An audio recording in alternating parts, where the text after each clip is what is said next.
आज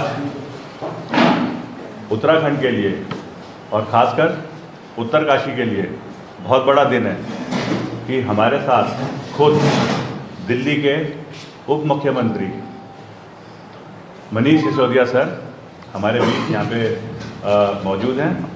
और सर का जो मकसद यहाँ पे आने का है वो बड़ा क्लियर तरीके से आम आदमी कन्वे कर रही है, आम आदमी पार्टी कन्वे कर रही है कि जिस तरीके से दिल्ली जैसी जगह में पार्टी ने एक आंदोलन के बाद में एक पॉलिटिकल पार्टी खड़ी करी और 12 साल में प्रूव करके दिखाए वो मुद्दे जो उत्तराखंड की आज मैं बोलूँगा सुलगते हुए सवाल बन गए, जो कि जब हम उत्तराखंड यूपी से अलग हुआ था एक बड़े आंदोलन के बाद और उसके बाद उम्मीद करते थे, वो सारे के सारे कहीं फेल होते हुए दिखाई दे रहे हैं। मनीष सिसोदिया सर हमको हौसला भी दे रहे हैं और साथ में ये तो बड़ा क्लियर है कि आम आदमी पार्टी उत्तराखंड की आम आदमी पार्टी को एक पूरे सपोर्ट के साथ में आगे लेकर के चल रही है, ताकि 2022 में हम चुनाव में लड़ करके और उसके बाद में जो उत्तराखंड की ज़रूरत है, जो मुद्दे आम आदमी पार्टी ने दिल्ली जैसी जगह पे साबित करके दिखाए ग्राउंड पे, उन्हें कैसे पूरा करा जाएगा। आज सर के साथ में यहाँ पे जो बैठे हुए हैं मेरे बाई तरफ हैं colonel Sunil Kotnala sir 5 Garhwal rifle से हैं। इनके पिताजी भी गढ़वाल राइफल में थे। इन्होंने जोशीमठ में गढ़वाल स्काउट कमांड करी है और यहाँ पे हरसिल में ये कंपनी कमांडर रहे हैं पहले। इनका उत्तरकाशी से उत्तराखंड से एक अलग रिलेशन है। सर के दाहिने तरफ राजीव चौधरी जी हैं। ये आम आदमी पार्टी का जो मेन जो कोर टीम है, जो कि उत्तराखंड में किस तरीके से टीम का संगठन होना चाहिए, किस तरीके से पार्टी को आगे बढ़ना चाहिए, तो ये यहाँ के उप प्रभारी सह प्रभारी जो कि पिछले 1.5 साल से पार्टी को मजबूत कराने में अपनी मुख्य भूमिका निभा चुके हैं। राजीव के दाहिने तरफ हमारे उत्तराखंड की हमारी छोटी बहन और एक स्ट्रांग लेडी पुष्पा चौहान जी, फौजी परिवार में से हैं, शादी नहीं करी है इन्होंने। ये जो है मतलब उस तरीके की एक डायनामिक लेडी मानी जाती है जो पहाड़ जैसी जगह में बुलेट मोटरसाइकिल चलाती हैं। मेरा कन्वे करने का मतलब यह है कि आम आदमी पार्टी वो वाली पार्टी है जिसमें कि लोग इस प्रकार के आ रहे हैं जो वाकई में उत्तराखंड के नवनिर्माण के लिए चिंतित हैं, जिनको वाकई में इच्छा है कि हमारे भविष्य में जो बच्चे हैं उनका कैसे भविष्य बने। आज इस अवसर पर मैं मनीष सिसोदिया सर से रिक्वेस्ट करूंगा कि सर इस प्रेस कॉन्फ्रेंस के जरिए आप हम सबको एक अच्छा सा स्ट्रॉन्ग बेस और हमारा उत्साह बढ़ाएंगे। बहुत बहुत धन्यवाद कर्नल कोटियाल साहब। सभी पत्रकार बंधुओं को नमस्कार। साथियों, मैं आज एक बहुत अच्छी खबर, बहुत अच्छी खुशखबरी लेके आया हूँ आपके माध्यम से उत्तराखंड की जनता के लिए और विशेषकर गंगोत्री विधानसभा में रहने वाले लोगों के लिए, उत्तरकाशी में रहने वाले लोगों के लिए एक बहुत अच्छी खुशखबरी मैं लेकर आया हूं और आपके माध्यम से उसको जनता तक पहुंचाना चाहता हूं। खुशखबरी यह है कि आम आदमी पार्टी ने तय किया है कि गंगोत्री विधानसभा सीट से आम आदमी पार्टी के नेता और उत्तराखंड के जन जन के दिल में बसे उत्तराखंड का हर व्यक्ति जिन पर गर्व करता है, कर्नल अजय कोटियाल जी यहाँ से चुनाव लड़ेंगे। यहाँ से वो विधानसभा की उम्मीदवार होंगे आम आदमी पार्टी की तरफ से। और गंगोत्री के लोगों के लिए, उत्तरकाशी के लोगों के लिए, गंगोत्री विधानसभा के लोगों के लिए कर्नल कोटियाल साहब का नाम किसी परिचय का मोहताज नहीं है। यहाँ के बच्चे बच्चे के दिल से वो जुड़े हुए हैं। यहाँ के युवाओं में एक बड़ा उत्साह भरा नाम, बहुत उत्साह भरता है जब उनका नाम आता है। एक भरोसा है युवाओं को नौकरी दिलवाने से लेकर आपदा के समय में कंधे से कंधा मिला के पूरे साहस के साथ पूरी टीम को लीड करने तक का काम कोटियाल साहब का यहाँ के लोगों ने देखा है। यहाँ के लोगों ने देखा है कि किस तरह से कोटियाल साहब जिस समय नेता भी नहीं थे, राजनीति में नहीं थे, जिस समय एमएलए नहीं, मंत्री नहीं, मुख्यमंत्री पद के उम्मीदवार नहीं, उस वक्त उत्तराखंड के लोगों के लिए और विशेषकर इस गंगोत्री क्षेत्र के लोगों के लिए, उत्तरकाशी क्षेत्र के लोगों के लिए उन्होंने जितना काम किया है, अपना पूरा जीवन लगाया है और जिस भाव से लगाया है, उस भाव के कारण मैंने खुद देखा है, हमारे कार्यकर्ताओं ने देखा है, हमारी पूरी टीम ने देखा है कि एक एक व्यक्ति के अंदर उनका बहुत सम्मान है। एक एक व्यक्ति उनको अपने दिल में बसा के रखता है। गंगोत्री विधानसभा के लोग हिस्टोरिकली कुछ अच्छा चाहते रहे हैं। उनके मन में रहा है कि चुनाव हो तो उनके लिए कुछ अच्छा हो, इसीलिए वो कभी बीजेपी से उम्मीद लगाते हैं, फिर 5 साल बाद बीजेपी का लगता है कि नहीं इन्होंने तो कुछ नहीं किया, फिर कांग्रेस से लगाते हैं, फिर 5 साल में देखते हैं कि अरे कांग्रेस वालों ने भी कुछ नहीं किया, फिर वापस बीजेपी की तरफ लौट के जाते हैं। तो ऐतिहासिक रूप से कभी कांग्रेस के ऊपर, कभी भारतीय जनता पार्टी के ऊपर भरोसा कर करके दुखी होते रहे हैं और फिर दूसरे को चुनते रहे हैं। क्यों? क्योंकि विकल्प नहीं था। आज आम आदमी पार्टी लोगों के पास विकल्प है, क्योंकि बहुत शिद्दत से आम आदमी पार्टी पूरे उत्तराखंड में चुनाव लड़ रही है और गंगोत्री के विधानसभा के वोटर्स के पास तो एक बहुत बड़ा विकल्प है, जिसके सामने आज कांग्रेस और भारतीय जनता पार्टी के जितने भी चेहरे हैं, उनकी पूरी जिंदगी, उनके साहस, उनकी कर्मठता, उनकी ईमानदारी, देश के लिए दी गई उनकी कुर्बानी, उस सब के सामने कांग्रेस और भारतीय जनता पार्टी मिलके भी छोटे पड़ जाते हैं। तो आज गंगोत्री के लोगों के लिए बहुत खुशखबरी का दिन है कि उनके वोट के लिए अभी तक जो वो प्रयोग करते रहे कि इसको वोट दिया, अच्छा नहीं किया उसने, फिर दूसरे को वोट दिया, फिर पहले को वोट दिया, फिर दूसरे को वोट दिया, अब उनके पास एक बहुत ऐसा विकल्प आ गया है जो क्रेडिबल है, जिसका उनके मन में सम्मान है और जिनका भरोसा है और जिसने कुछ नहीं रहते हुए इतना सब किया। तो गंगोत्री के लोगों के लिए तो मैं समझता हूँ कि बहुत अच्छी खबर है ये, और मैं उनको बधाई देता हूँ कि आपके पास कर्नल कोटियाल साहब जैसा एक विकल्प है, एक ऐसा व्यक्ति जो सिर्फ उत्तराखंड की नहीं बल्कि देश की राजनीति में भी एक मानक स्थापित करेगा आगे जाके। तो उनको एक बहुत अच्छा राजनीतिक विकल्प मिला है। गंगोत्री के साथ साथ मैं समझता हूँ उत्तराखंड के लिए भी बहुत अच्छी खुशखबरी है, क्योंकि हमारे साथ में हमारी पुष्पा बहन बैठी हैं और तमाम लोग आप जानते हैं किस तरह से उन्होंने उत्तराखंड को राज्य बनाने की लड़ाई जिस सपने के साथ लड़ी थी, आज 20-21 साल बाद सब लोग ठगा हुआ महसूस कर रहे हैं। सब लोग महसूस कर रहे हैं कि कांग्रेस ने भी छला उन सपनों को और बीजेपी ने भी छला उन सपनों को। तो आज उत्तराखंड के लोग इंतजार कर रहे हैं। पुष्पा बहन तो आम आदमी पार्टी की सक्रिय नेता हैं, लेकिन पुष्पा बहन जैसे न जाने कितने लोग जिन्होंने क्रांतिकारी बन के आंदोलन में हिस्सा लिया और जिन्होंने ऐसा चाहा 21 साल पहले कि हमारा राज्य बन जाए, तो ऐसे एमएलए, ऐसे मंत्री होंगे जो यहाँ के लिए सोचेंगे, यहाँ के लोगों के बारे में सोचेंगे, यहाँ के लोगों के नज़दीक होंगे, उनसे मिलजुल के काम कराया जा सकेगा, या वो यहाँ के लोगों से दिल का रिश्ता रखेंगे। नहीं रखा लोगों ने।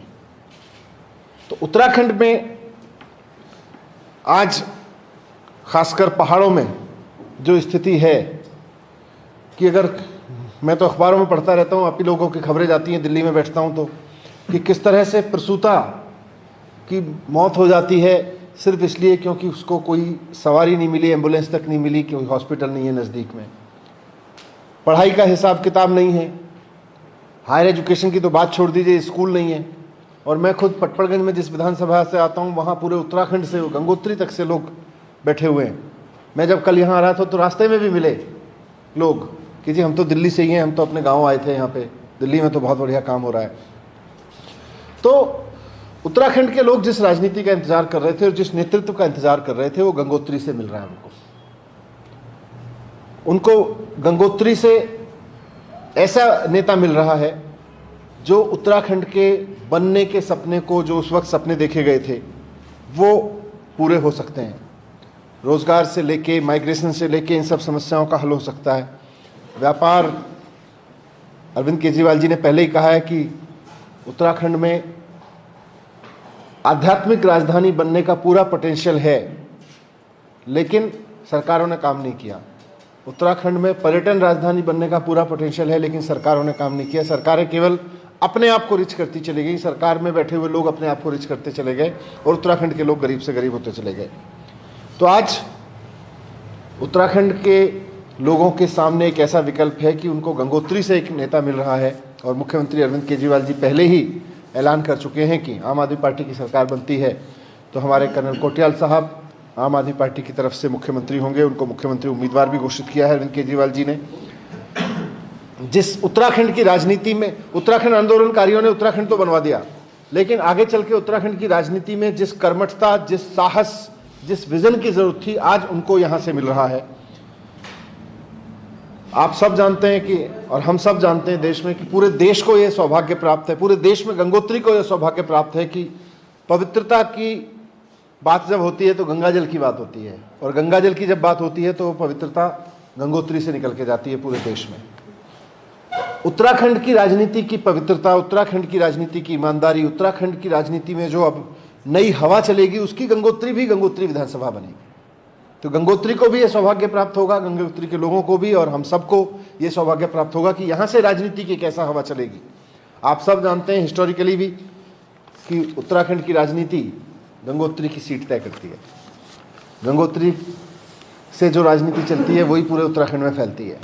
तो मैं गंगोत्री के विधानसभा के वोटर से भी अपील करूंगा कि आपके वोट में इस बार पूरे उत्तराखंड को एक ईमानदार राजनीति और एक कर्मठ, ईमानदार, जुझारू नेता, देशभक्त नेता मुख्यमंत्री देने का समय आया है आपके हिस्से में।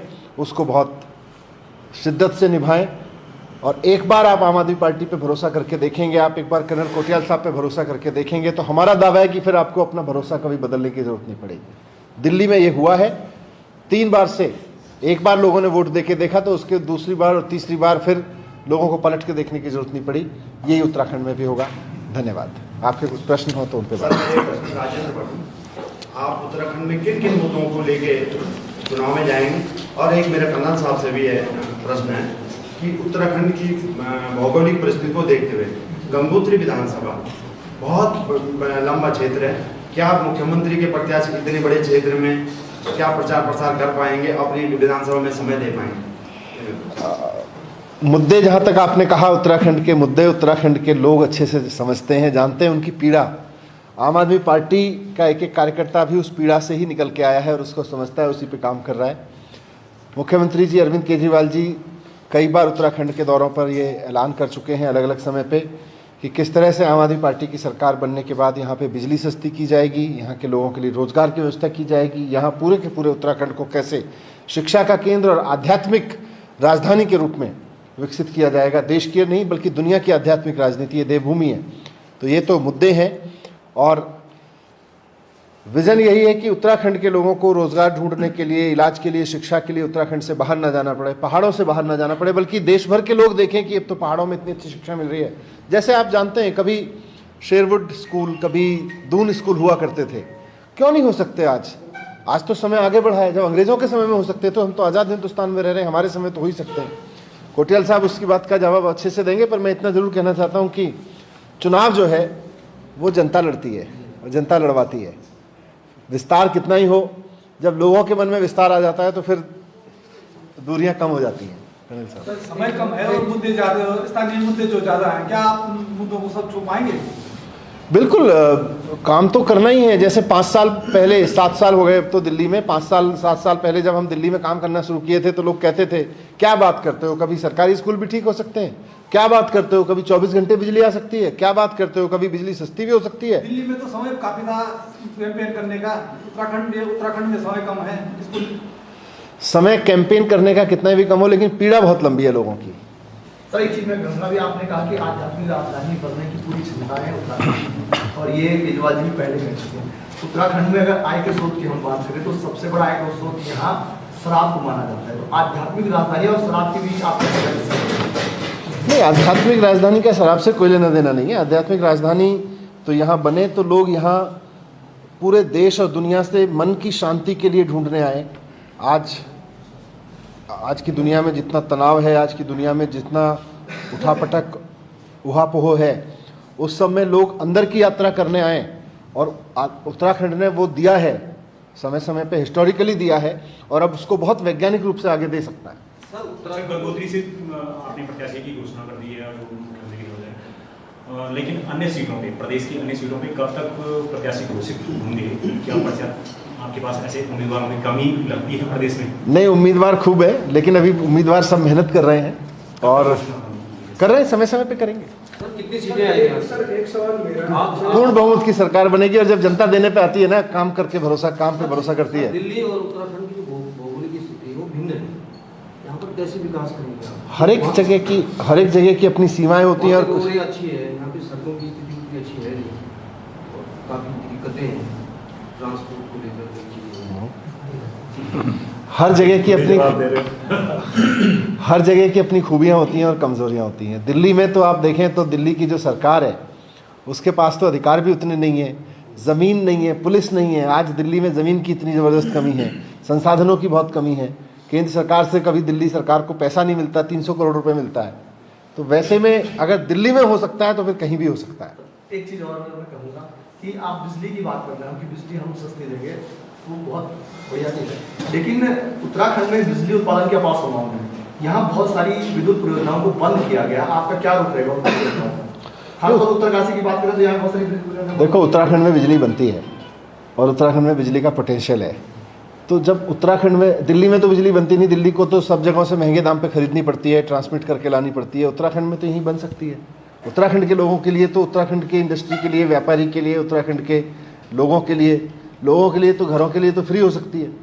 और यहाँ सबसे सस्ती बिजली मिल सकती है उत्तराखंड के व्यापारी को। यहाँ तो ट्रांसमिशन कॉस्ट भी नहीं है। जो बंद पड़ी बिजली परियोजना है, जो बंद कर दी, उन पे क्या रोक है? वो सब एक्सपर्ट्स जानते हैं। देखो, मैं कल भी कह रहा था देहरादून में कि ऐसा नहीं हो सकता कि कोई भी नेता किसी भी पार्टी में ये दावा कर दे कि देखो जी मेरे को तो सब कुछ आता है। राजनीति में, सरकार में बैठने के बाद सबसे बड़ा काम जो दिल्ली में हम लोगों ने किया और देश भर में करना चाहिए सरकारों को, कि जिनको आता है उनको इज्जत से बुलाओ, जिनके पास सॉल्यूशन है, जिनको, जैसे व्यापारी को व्यापार करना आता है, पर्यटन वाले को पर्यटन ठीक करना आता है, पर्यटन के पास, उसके पास ड्रीम है, शिक्षा वाले के लिए शिक्षा के पास ड्रीम है, तो आप उनको इज्जत दो। सरकार का काम है जिसको आता है उसको इज्जत दे। कोई भी नेता आके बैठेगा वो एक ही चीज़ जान रहा होगा, दूसरी चीज़ हो सकता है नहीं जान रहा होगा। तो हाइड्रल में, पावर सेक्टर में क्या क्या करना है, देश में और दुनिया में बहुत टेक्नोलॉजी उपलब्ध है। बस सरकार उनको इज्जत दे के बुला के काम तो कराए। दिल्ली में हमने वही किया है। हाँ, ऐसा नहीं है कि दिल्ली की जितनी चीज़ें हुई हैं हमको ही आती थी, लोगों को आती थी, कोई उनको इज्जत से बुलाए तो सही सरकार के पास। बिल्कुल। रोजगार का जो मुद्दा है वो दोनों ही मुद्दे आम आदमी पार्टी ने अपनी प्राथमिकता में रखे, लेकिन बीजेपी और कांग्रेस भी अब इस पे राजनीति करती हुई नजर आ रही है, जिस प्रकार से। अच्छी बात है, होना चाहिए। मैं तो कहता हूं देश की तमाम पार्टियों को इन मुद्दों पे बताना चाहिए, और जहां जहां उनकी सरकारें वहां पे बताना चाहिए कि हमने, देखो हमारी वहां सरकार है, हमने ये किया। कांग्रेस और भारतीय जनता पार्टी की सरकारें तो बहुत लंबे समय से देश के अलग अलग राज्यों में हैं। मैं हमेशा चुनौती देके कहता हूं, मैंने देहरादून में भी कहा था, भाई बीजेपी की भी सरकार है और कांग्रेस की भी सरकार है। 5 साल के अंदर अंदर दिल्ली के सरकारी स्कूल इतने अच्छे हो गए कि लोग प्राइवेट स्कूलों से निकाल के लाने लगे। अभी अखबारों में आपने पढ़ा होगा, एक एक स्कूल से 50-50 बच्चों का नीट में एडमिशन हुआ है। डॉक्टर, मेडिकल बनने जा रहे हैं। धोबी वाले का बच्चा, प्रेस वाले का बच्चा, उत्तराखंड से जो आदमी जाके यहाँ पे उसके बच्चे को एजुकेशन नहीं मिल रही थी, दिल्ली में आज इतनी अच्छी एजुकेशन मिल गई कि उसका बच्चा नीट में जा रहा है। वो भले ही मजदूरी कर रहा है वहाँ पे, भले ही छोटा कोई ऐसा काम कर रहा है, दुकान पे काम कर रहा है, लेकिन वो, उसका बच्चा डॉक्टर बनने जा रहा है, इंजीनियर बनने जा रहा है। अगर एक स्कूल से 51 बच्चे 5 साल की मेहनत में निकल सकते हैं सरकारी स्कूल से, तो उत्तराखंड में कांग्रेस या बीजेपी ने इतने साल सरकारों में रही, एक स्कूल तो बता दो, एक स्कूल सरकारी ऐसा किया हो जहाँ के बच्चे इतने बड़ी संख्या में नीट में निकल गए हों, मेडिकल में निकल गए हों।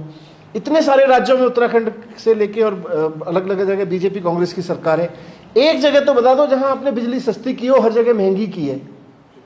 तो मुद्दे उठाएं, और मुद्दे उठा के ये भी बताएं कि भाई हमने उस राज्य में सरकार थी, हमने ये करके दिखा दिया। तो कोई खास ब्लूप्रिंट शिक्षा को लेकर? शिक्षा को लेकर तो बहुत संभावनाएं हैं उत्तराखंड में। इसीलिए मैंने कहा कि अगर अंग्रेजों के समय पे उत्तराखंड में ऐसे स्कूल बन सकते थे जहां पूरे देश का हर सक्षम परिवार अपने बच्चों को पढ़ाने का सपना देखता था। आप भी जानते हैं, दून स्कूल, शेरपुर, ये सब ऐसे थे, देश के बड़े बड़े लोग अपने बच्चों को पढ़ाने के लिए सोचते थे। आज क्या हो गया?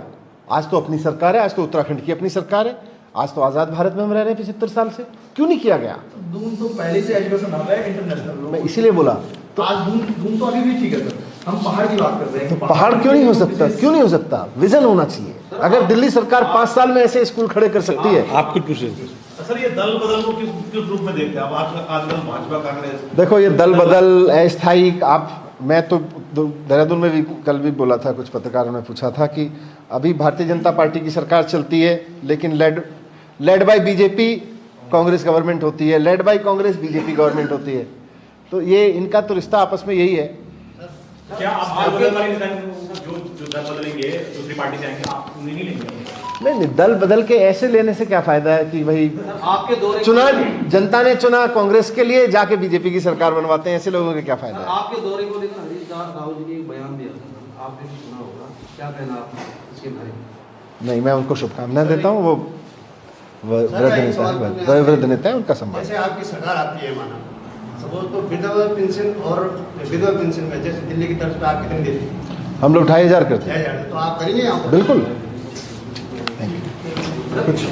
मेरा पॉइंट आप बोल रहे थे? हाँ, कर्नल साहब, देखो, इसमें पुलिस का एग्ज़ाम निकाला है और उसके बाद में उन्होंने एक आंदोलन के बाद में अपना आम आदमी पार्टी खड़ी करी, और कोई शक नहीं, आम आदमी पार्टी साबित करके दिखा चुकी है दिल्ली में कि इफेक्टिव गवर्नेंस का क्या तरीका होता है। आज मनीष सिसोदिया जी जो हैं वो अरविंद केजरीवाल जी के साथ में अन्ना हजारे आंदोलन से पहले से जुड़े हुए, और इन्होंने मिलकर के दोनों ने एक रचना करी है, एक पार्टी, एक गवर्नेंस का क्या तरीका है। सर के मॉडल जो हैं, जो साबित हो चुके हैं शिक्षा के, जैसे हम बात कर रहे थे ना, कल हम रुके एक जगह चाय पीने के लिए भवान के पास में, तो वहाँ पे दिल्ली वाले आए, वो आकर के बोलते हैं अरे सर, उन्होंने गाड़ी रोकी और आए, बड़ा प्रैक्टिकल बता रहा हूँ। तो मेरे को नहीं पता था दिल्ली मॉडल ना वाकई में पूरा क्या है। कहते हैं हम लोग देते थे 4500 रुपये महीना प्राइवेट स्कूल में, और पता नहीं चल रहा था बच्चे का क्या भविष्य हो रहा है। हमारा बच्चा, हमने जब अप्लाई करा सरकारी स्कूल में, तो सिविल स्कूल वाला टीसी नहीं दे रहा था, तो सरकारी कर्मचारी जाता है और टीसी लेकर के आता है। तो मैंने कहा सरकारी स्कूल में कितने पैसे दे रहे हो? कहते हैं 0। तो मेरी समझ में नहीं आया कि सरकारी स्कूल में तो उत्तराखंड में, मतलब जहाँ शिक्षा बिल्कुल ही वो हो रखी है, वहाँ पे भी कुछ तो पैसे देते हैं। फिर ऊपर से कहते हैं किताबें देते हैं, ड्रेस देते हैं 8वीं क्लास तक, और वो बच्चा जो है कोचिंग कराते हैं, कोचिंग कराते हैं, वो बच्चा एक प्रोग्रेसिव बनता जा रहा है। तो अगर सर वो शिक्षा के मॉडल को कामयाब करके दिखा चुके हैं, उसके बाद मेरे को तो पहले से पता था, ज़्यादातर लोगों को नहीं पता है कि फाइनेंशियल मैनेजमेंट जो है ना, अगर किसी भी सरकार का स्ट्रांग हो जाए तो अपने आप ही बजट दुगना तिगना हो जाता है।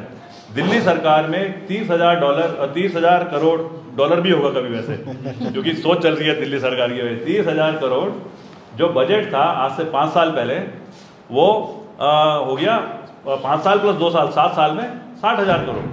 तो मतलब बोलने का मतलब ये है कि अगर ये वाले विजन है, तो जैसे आपने पूछा कि कर्नल कोठियाल यहाँ से गंगोत्री से लड़ेंगे तो बाकी जगह का क्या होगा? नहीं, कोई गंगोत्री के लिए क्या आपके मन में कोई विशेष चीज जो आप करना चाहते हैं यहाँ पे? आप यहाँ से गंगोत्री तो हमारी कर्म भूमि है।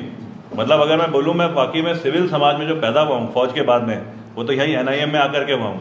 इसी NIM में आकर के ही मेरे को समझ में आया कि कैसे केदारनाथ पुनर्निर्माण करा जा सकता है। इसी NIM से मैंने सीखा वाकई में युवाओं को कैसे यूथ फाउंडेशन के जरिए भर्ती करा जा सकता है। यहीं से मैं टीम लेकर के गया था नंदा देवी राजजात यात्रा, आप में से भी कई लोग गए थे मेरे साथ में। यहीं से मैंने जो चीज़ें सीखी उनको समझ के बाद में आया कि खाली गंगोत्री ही नहीं, गंगोत्री तो मेरे को जब सर ने मेरे को मुख्यमंत्री चेहरा बना दिया है और गंगोत्री जगह से मेरे को लड़वा रहे हैं, जहाँ से कहते हैं सरकार बनेगी, तो अजय कोठियाल की जिम्मेवारी तो पता है खाली यही नहीं रह जाती, उसकी तो पूरे खुशहाली की निकलेगी।